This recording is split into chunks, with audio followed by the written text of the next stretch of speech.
राज्यात सध्या भोंग्यावरून राजकारण तापलंय। भोंगा बंद करून दाखवा असं आव्हान शिवसेना उद्धव बाळासाहेब ठाकरे पक्षाचे खासदार संजय राऊतांनी सत्ताधाऱ्यांना दिले। शुक्रवारी विधानसभेत राष्ट्रवादीचे आमदार अनिल पाटील यांनी सकाळी 10च्या भोंग्यावर कारवाई करा अशी मागणी केली होती।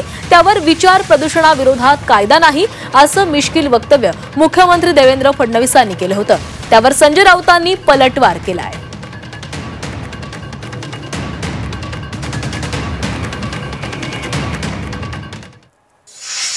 सकाळच्या 10च्या भोंग्याची माझी तक्रार आहे, त्याचाही विचार करा।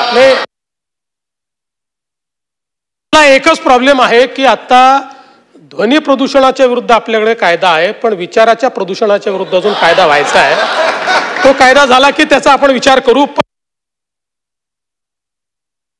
तुम्ही मला प्रश्न विचारताय पत्रकार म्हणून, मी तुम्हाला उत्तर देतोय, उत्तर परखडपणे देतोय आणि सरकारचं वस्त्रहरण होत आहे याची चिंता फडणवीस सरकारमधल्या गद्दार आमदारांना मंत्र्यांना होणार, टोचणार।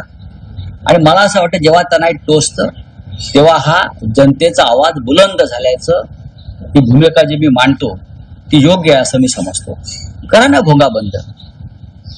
भोंग्याचा अर्थ समजून घ्या। भोंगा हा इशारा देण्यासाठी असतो, किंवा युद्ध सुरू होतं तेव्हा भोंगे वाजतात। पूर्वी गिरणी कामगारांना कामावर जाण्यासाठी, कर्तव्यावर जाण्यासाठी भोंगे वाजायचे। हे ह्या लोकांना माहित नाही भोंगे का वाजतात ते, कळलं? आणि भोंगे माणसाला सावध करण्यास, झोपेतून जागा करण्यासाठी भोंगे वाजवले जातात जगभरामध्ये।